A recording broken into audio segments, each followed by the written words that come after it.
Assalamualaikum. Hai, bertemu lagi kita kembali untuk PDPR Sejarah Tingkatan 4. Okey, masih di bab 2. Hari ini kita nak fokus kepada perkara 2.2 iaitu perkembangan idea nasionalisme di barat. Okey, kita teruskan.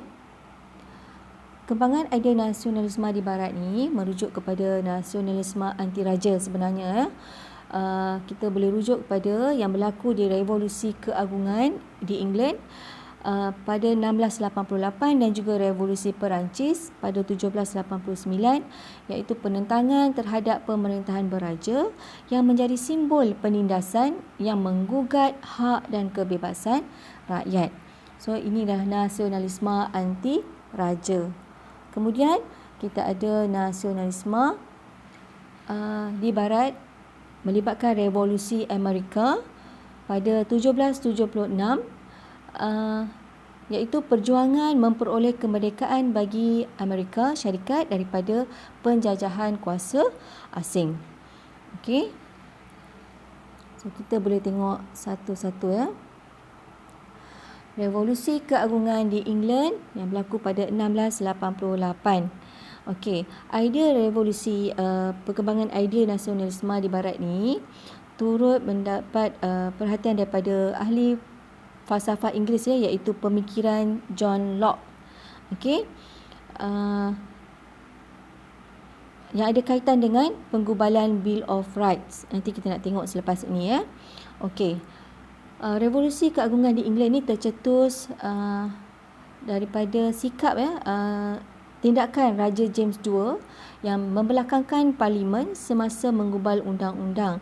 Tindakan Raja James ini telah menyebabkan ahli parlimen tidak berpuas hati dan mereka menentang pemerintahan cara raja berkuasa mutlak ni. Okey, dengan sokongan daripada Mary II dan juga William of Orange daripada Belanda. So ahli parlimen mendapat sokongan daripada Mary II dan juga William of Orange. Okey. Kemudian Raja James merasakan tidak mendapat sokongan. Jadi Raja James telah melarikan diri ke Perancis.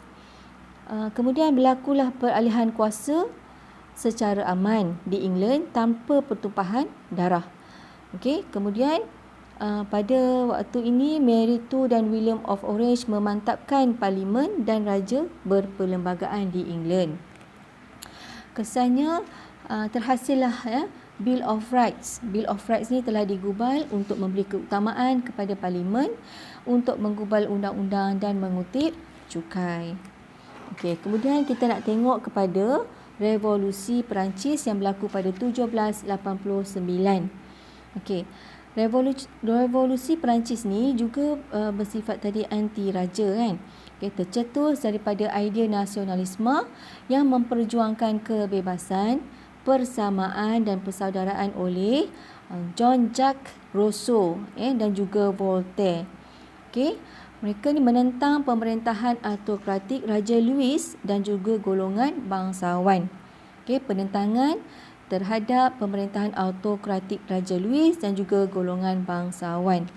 Okey, kemudian Rousseau ni tadi telah menulis The Social Contract yang mengemukakan keunggulan suara rakyat bagi menjamin kesejahteraan masyarakat yang dipanggil hasrat umum. Okey. Mereka yang terlibat dalam revolusi ini telah menggempur penjara Bastille, membebaskan tahanan politik dan seterusnya menggulingkan Raja Louis.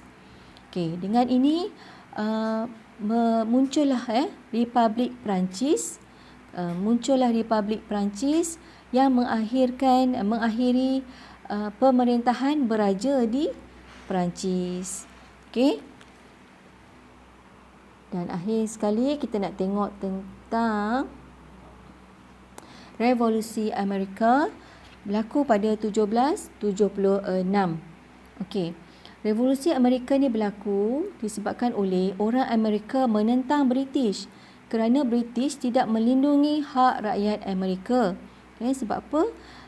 Disebabkan oleh tindakan British yang tidak melindungi hak penduduk Amerika yang merupakan sebahagian daripada Empire British. Okey. penduduk Amerika ni menentang akta yang diperkenalkan, ya, iaitu akta memungut cukai, akta pelayaran, akta gula, akta stamp dan juga akta teh. Okey, mereka juga melaungkan slogan tiada cukai tanpa perwakilan. Okey, kerana tiada wakil Amerika dalam Parlimen British. Okey. So sebab tu keluar slogan tiada cukai tanpa perwakilan. Sebab apa?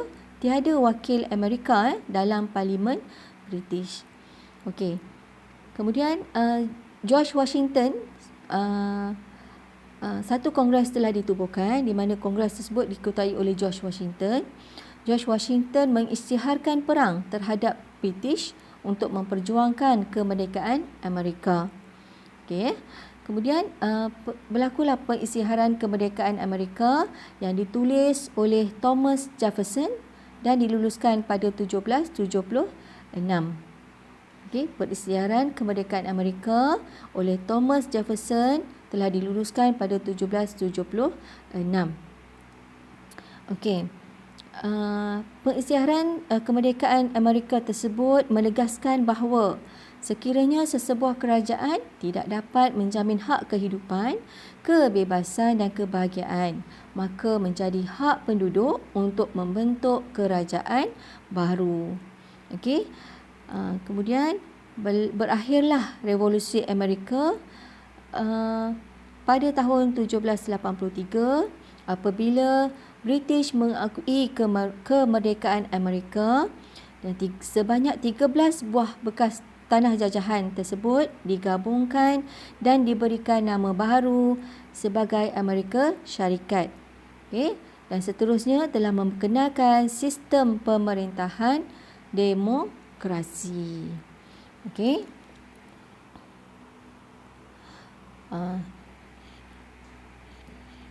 Cukuplah setakat hari ini kita belajar tentang perkembangan idea nasionalisme di Barat melibatkan Revolusi Keagungan 1688, Revolusi Perancis yang berlaku pada 1789 dan juga Revolusi Amerika pada 1776. Okey, so idea nasionalisme di Barat mencetuskan kesedaran dan juga kebangkitan, memperjuangkan kedaulatan negara dan menekankan hak dan prinsip kedaulatan rakyat. Idea nasionalisme ini memberikan iktibar kepada kita tentang kepentingan ilmu pengetahuan untuk meningkatkan kesejahteraan hidup. Okey, idea ini tersebar ke dalam gerakan nasionalisme di luar Eropah, termasuklah di Asia dan Asia Tenggara. Selepas ni baru kita nak tengok idea nasionalisme di Asia dan seterusnya. Okey. Tamatlah PDPR kita hari ini. Sekian saja. Terima kasih.